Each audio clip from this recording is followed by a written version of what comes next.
Hey guys, welcome back. Unfortunately, it's just me today.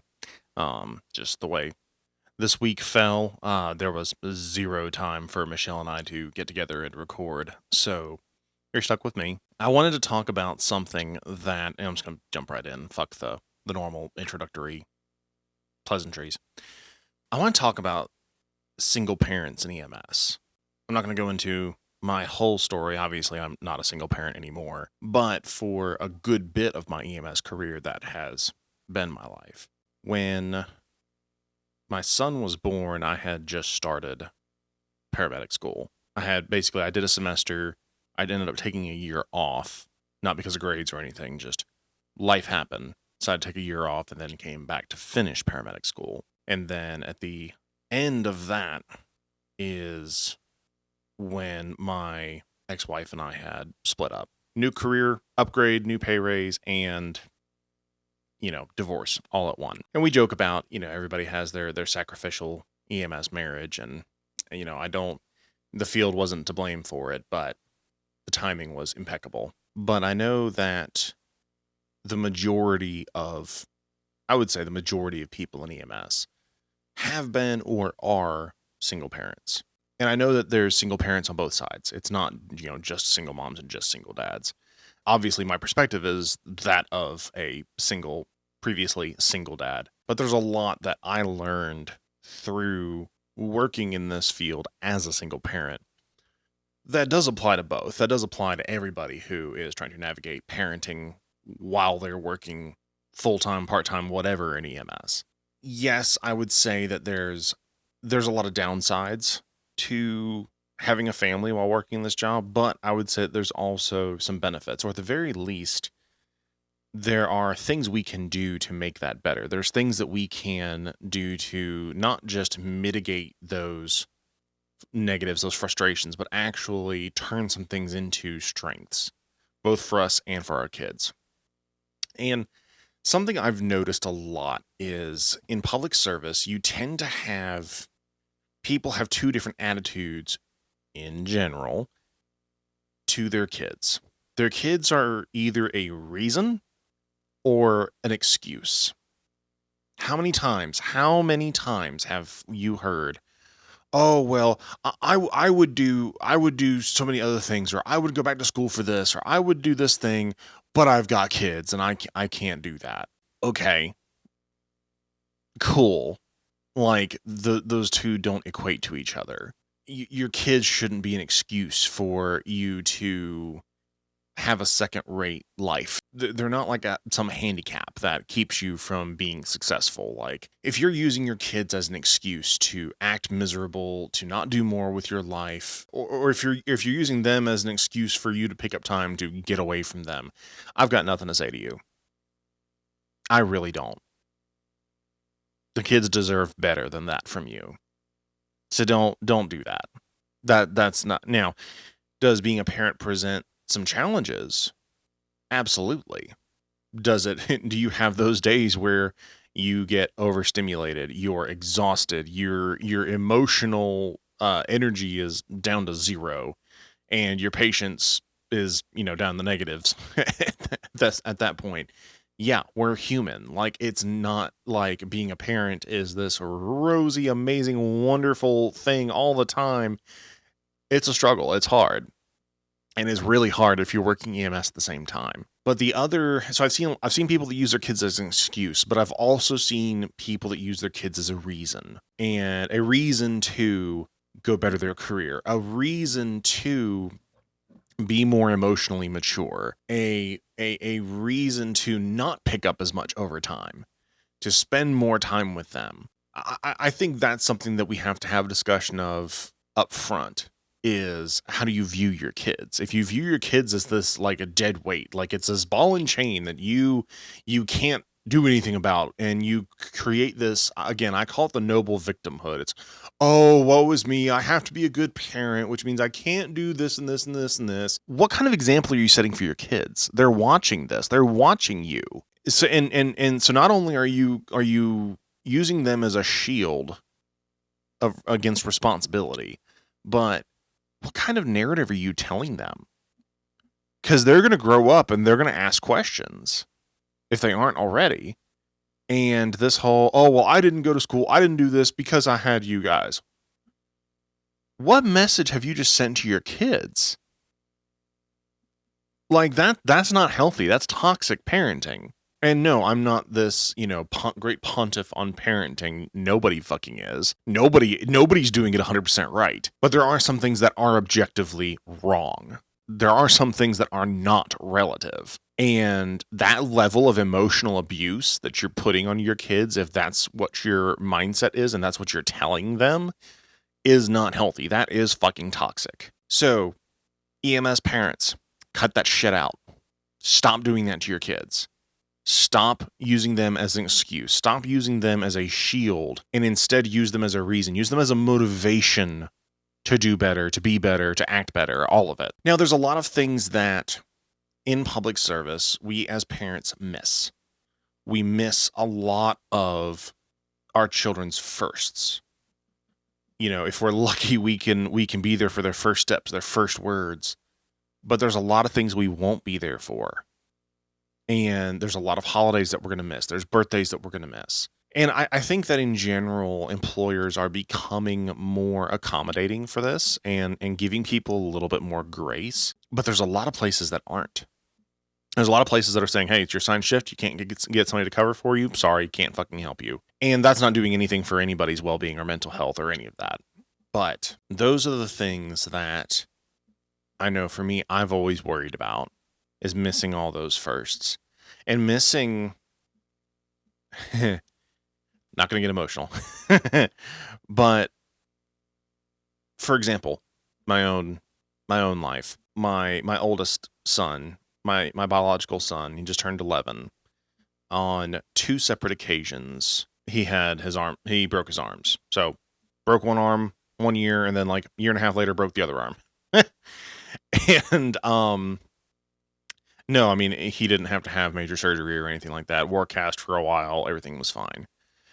But I cannot tell you how gut-wrenching it was as a paramedic and as a father to get that phone call. Actually, in my case, it wasn't even a phone call, it was a text after the fact, which didn't make anything better. But that kind of gut punch is something that you can't explain to somebody. You can't fathom that unless you've been in that situation, because your bond with your children. I remember when my son was first born, that's something that you never forget. When he was first born, when I first got to hold him, there's no way to describe the emotional dump that comes with that. There is no happiness, no joy. There's no anything that even comes close to replicating that joy that you experience when you hold your child for the first time. Like, it is just one of those moments where it is beyond cloud 9. You are holding your literal flesh and blood, someone who will be attached to you for the rest of your fucking life. And there is so much joy and excitement and happiness that comes from that. So when that individual has a very significant event happen in their life, an injury that, I mean, obviously they're going to remember the rest of their life, and you weren't there. You weren't able to be there. You can imagine the screaming, the crying. You play all of that over and over and over in your head, the fear in their eyes, experiencing that pain for the first time. You can't describe that to somebody. And missing out on that, on that is one of the more painful experiences you'll ever have in your life. And that, I mean, obviously, part of that is his mother and I aren't together. So there's already a degree of separation there that I wasn't able to be around as much. And that's not something special for first responders. But again, it's very common in public service for us to be divorced and have, children that aren't with us full time. And this is the kind of shit that we have to deal with. And another thing that is, sort of specific to us in a way, we all work these crazy fucking schedules where we see some of the most mundane and obscene shit in the world. And then we can get off shift from, a 24-hour shift where we were running all night, had cardiac arrests and traumas and everything.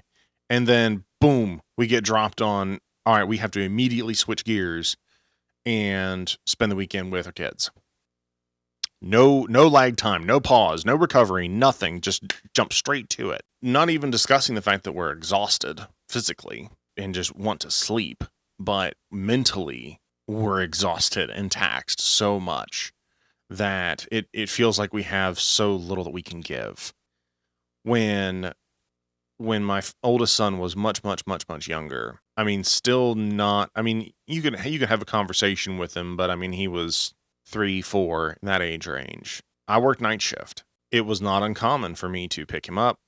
We get breakfast together, go back to the house, and then we would put something on the TV, and I would just pass out for a nap while he was watching. He was so eager to let me sleep and tried his best not to wake me up. Learn how to go change the DVDs himself and everything. And I'd feel bad. I'd wake up and I'd be like, son, I'm sorry. And he's like, Dad, you needed sleep. It's fine. And of course that just melts your heart right there. When your own kid that, you are, had been waiting for this whole weekend together. And it's just like, hey dude, it's fine. You can sleep. Woo. That's a wild experience.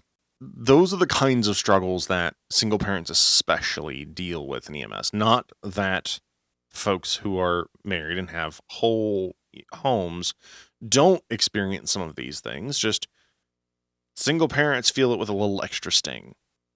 And I would argue in some cases, especially the single dads who don't have primary time with their kids, this stuff is dialed up to 10 for us.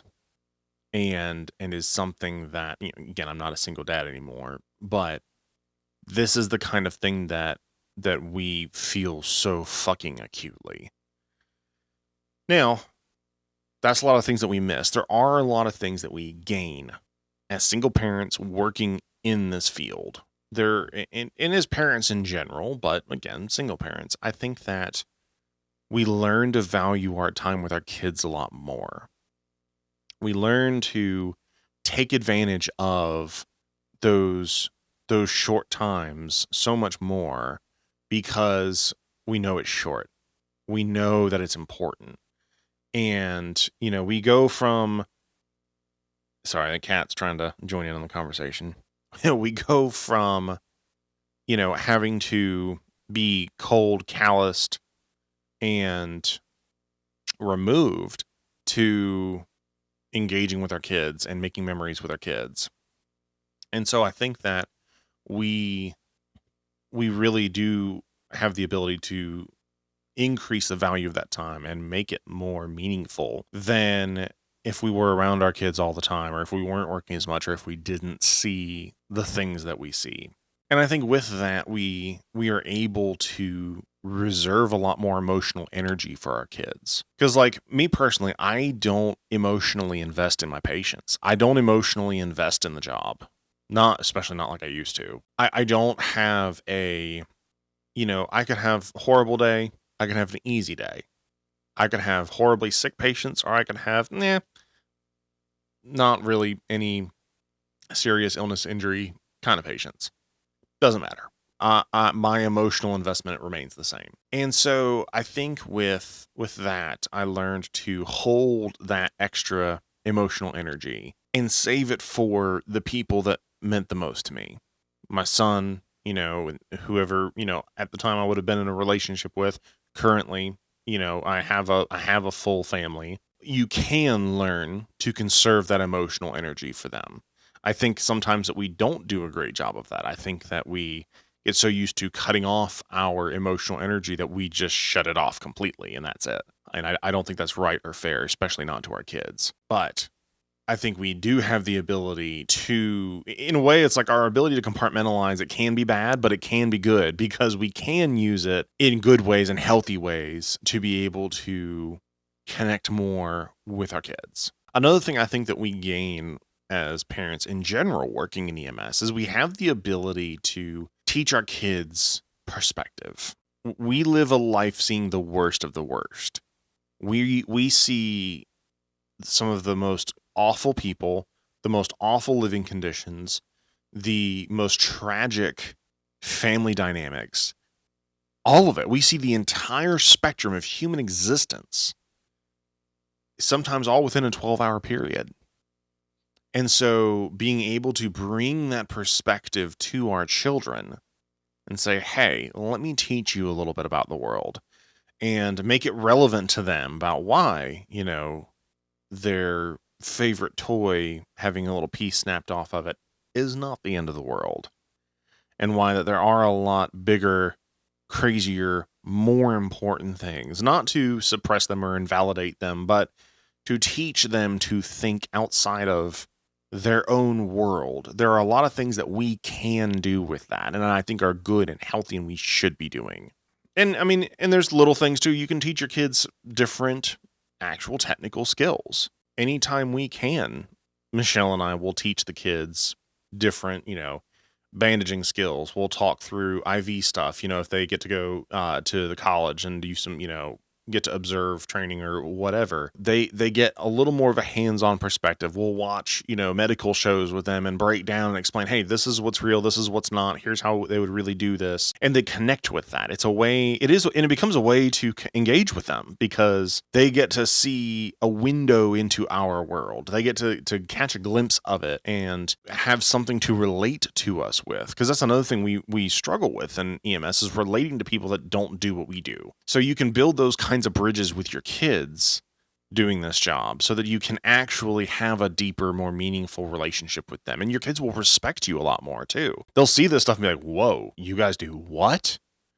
And that's cool. That's amazing. Like, that's a wonderful, wonderful, wonderful thing that we can all do with our kids. But where this conversation gets even more sticky, I would say, we're very good at identifying the things that we miss out on as parents working in EMS.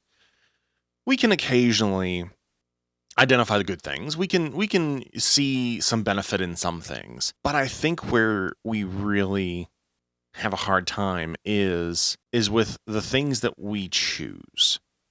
I'm not trying to be cryptic with that, but we have to choose to be present with our kids. Anybody can be a warm body sitting on a couch. And I understand that it's hard. It's really, really, really hard to mentally be present when you feel like you literally have nothing left. But literally, that's all your kids want from you. They want you to be present. They want you to choose them, not every single day worshiping their every, need and decision and desire and all. No. But they want you to demonstrate that you are listening to them, that you see them, that you're with them, that when they're watching a movie with you, when they're eating dinner with you, when they're doing a craft with you, when you're reading together, going to the park, whatever it is, they want to know that you're there. It's not hard. It's really not hard. But you have to choose it. And, somebody brought up an interesting example. I'm sure if you're a parent, you've seen the show Bluey. As someone who is very skeptical of modern kid shows, I think most of them are absolute fucking bullshit. I fucking love Bluey because it shows a healthy family. It shows a husband and wife that love and support each other. They don't attack each other, undermine each other, belittle each other, none of that. They lead by example. The kids work through stuff together. You see that the parents are present. And somebody made an interesting point. They say, everybody talks about Bluey and how they wish that Bluey was their family. Each episode of Bluey is only 10 minutes long. And in that 10 minutes, you see parents connecting with their kids. It's not hard to take 10 minutes out of your day to give to your kids. They don't want all of your time. They don't expect all of your time.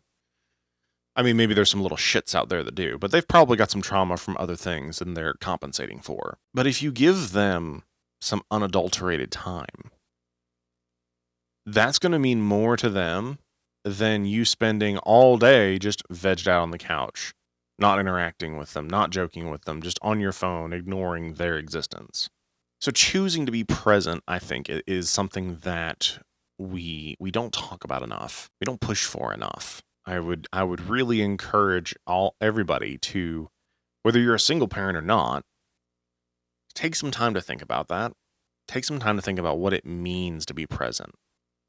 What's your and we all struggle with this because we live in the world of phones draw all of our attention. We have all the streaming services, the gaming consoles, everything that constantly wants our attention. And no, you don't have to have like a philosophical conversation with your kids, but be active in what you're doing with them. If you're watching something with them, actively watch it with them. If you're playing a game with them, play the game with them. Don't just like act like they're an inconvenience. Like engage with them, tease them, make some friendly competition. Like that's good. That's healthy for your kids. And that doesn't take a lot of effort.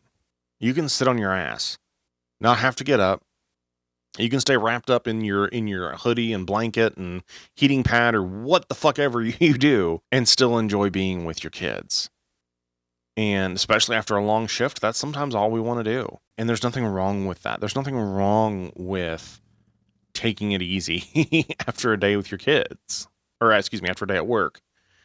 Like, and this kind of goes to my second point here is choosing to be transparent. Communicate with them. Tell them, hey, Daddy had a really, really, really long night at work. And I just don't have a lot of energy right now. But here's what I can do. Here's what I want to do. Cool. They're not going to fucking care. They're going to be 100% here for it. They just want you. They just want to be present with you. They don't give a damn, ultimately, especially if you're a single parent. And they look forward to you. They idolize you and their time with you. But communicate with them in an age-appropriate way. And especially when you're not emotionally regulating well, especially when you're mad, you're frustrated, whether it's at them or not to do with them, fucking communicate. If you're stressed about some shit at work, it's okay. It is okay to tell your kids, hey, Daddy just has a lot of things going on at work. Mommy just has a lot of things going on at work. I'm kind of stressed out right now. Can you like help me out here and we can relax together and do something, take our minds off of stuff? Cool. Awesome. But if you just snap at them and yell at them and don't engage with them, you're not present with them, you're not transparent with them, they don't give a fuck. They're going to get burned out eventually. And it's okay to be a little emotionally vulnerable with your kids. No, you don't need to give them come here you. You don't need to give them all of your burdens. You don't need to dump everything on them. They don't need to know what you and the girlfriend are going through. They don't need to know about the argument that you had with your supervisor right before you left work. They don't need to know all those details. They want a thermometer reading. They want to know what state you're in, what you need help with, and what you're going to do. If you take initiative, cool. They'll go along with it. That's the other thing, is taking initiative with your kids. Don't take a back seat. Don't worship them. Let them have some freedom to choose things, but also be willing to say, hey, you know what? Here's what we're going to do today. Here's what I think is important. Here's what I think would really be good for you. And we're going to give it a try. We're going to make something happen. We're going to learn from it. Whether it's an activity, it's a skill you want to teach them, what the fuck ever. Take that initiative to engage with them and invest in them. And that's all they want. That's, again, part of being present with your kids. Another thing, too, choosing to be compassionate to your kids.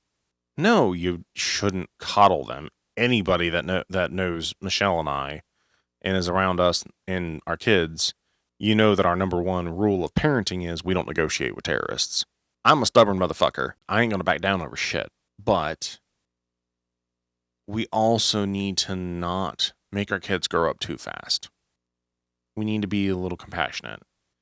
We need to teach them how to handle big emotions. And sometimes that means you have to listen to them for a little bit or you have to probe or prompt it out of them what they're thinking, what they're feeling. And especially, again, if you're a single parent working in EMS, you don't get to spend a lot of time around your kids. You got to be very good at sensing what they're thinking, what they're feeling, and actively communicating with them and doing it in a way that they feel comfortable and safe around you. Because if you're not there day by day with them, you're going to have a little more work to do. If you start that work early, when they're a little kid, it's going to be a great time. No problem at all. But if you don't, you're going to make a lot more work for yourself down the road. So be consistent with your kids. Don't let them walk all over you. Don't be scared of your kids. Don't be scared of them at all, because I'll tell you what, they can be fucking bullies. They really can. So don't be scared of them. Don't be intimidated by them. But have some compassion on them as well. Last thing I want to talk about. This is something that is a very tough subject for me, in that I am actively learning to deal with and process. And that's choosing not to feel guilty. And I am going to speak directly to you single dads right now, because I know pretty much every single one of you probably deals with this, and it's parental guilt. Feeling like you're not doing enough, that you want to do more, that you should do more for your kids, that you owe them this and that, and you don't want to do anything that could potentially, you don't want to do anything that's going to make their life harder directly. And you're worried about, have the mistakes that I've made hurt them? The mistakes I've made in my life, are they negatively impacting my kids? That's the kind of thing that I think every single parent stresses about. I think especially single dads do, especially the single dads that don't have primary custody of their kids. They feel very guilty about the time that they're missing. Feel very guilty about not being there when they want to be. They want to be there. But because of, visitation custody rules, whatnot, they aren't. I mean, that gets into a whole separate conversation about the parent who has primary custody not being an asshole and not purposely restricting things unnecessarily. I do love the expression of, before you ask the man why he didn't fight as hard as you think he should have, ask him why he had to fight at all to see his kids. And this is a very strong statement, and it technically applies to both genders, but I really see it most in females. The females who use their kids as a bargaining chip, as a manipulation tool to get what they want out of the baby daddy, fuck you. Fuck you. And the horse you rode in on. And believe me, Michelle will say the same thing too. Believe me, she will get as vitriolic about this shit as possible. So this is not just me, I have an opportunity by myself to say something. Oh no, she'll back me the fuck up on this shit. But fuck you. Every parent that is actually, halfway decent has the right to see their own kids. Obviously, if they're a, convicted pedophile, different fucking story. But you know what? If they're a decent, hard-working parent out just trying to make a living and want to do right by their kids, don't you fucking dare hold the kids back from them. And I've seen it. I've seen a lot of single parents who will use it as like, oh, I got, getting back at you or whatever. Fuck you. Don't do that shit. Don't hold someone back from their kid. And all you're really going to do, ultimately, is turn the kid against you when they get older. Because they'll know. They will find out. So don't do that shit. Don't do it at all.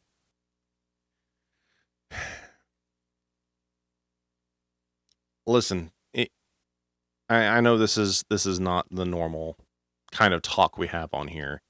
But I think that this is something that is a widespread issue in public service. People in EMS deal with this shit. They deal with feeling guilty. They deal with the loss of not being able to be there all the time. And they feel the struggle of balancing what we see all the time, what we have shoved in our face all the fucking time, balancing that with, I still have to be a parent. I still have to deal with my kids. I still have to raise them right and do right by them. Those two things coexist all the time, and that creates sometimes a cognitive dissonance that we really struggle with. But this is the real kind of issue that we all struggle with. This is not a minority issue at all. No, I'm not an expert on parenting. I've made a lot of mistakes. My kids can tell you that. There's plenty of times where I have to go and I have to apologize to my kids. Don't be afraid of apologizing to your kids. Don't be afraid to.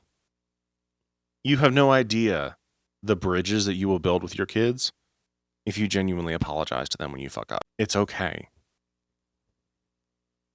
So, I hope that this is able to encourage some of you out there. I know it's fucking hard. I know I have friends who are going through divorce right now in this field and are dealing with the guilt and the stress of trying to manage taking care of their kids while being a single working parent, and sometimes as a newly certified EMT or paramedic. It's really fucking hard. But it gets better. None of it's easy. But if you're purposeful, if you put some time and effort and energy into it, some emotional energy into it, you can be a single parent in this job and do very, very well and have wonderful, healthy, successful children. So don't give up on yourself. Hang in there. We see you. It will get better. I'll talk to you next time. Bye-bye.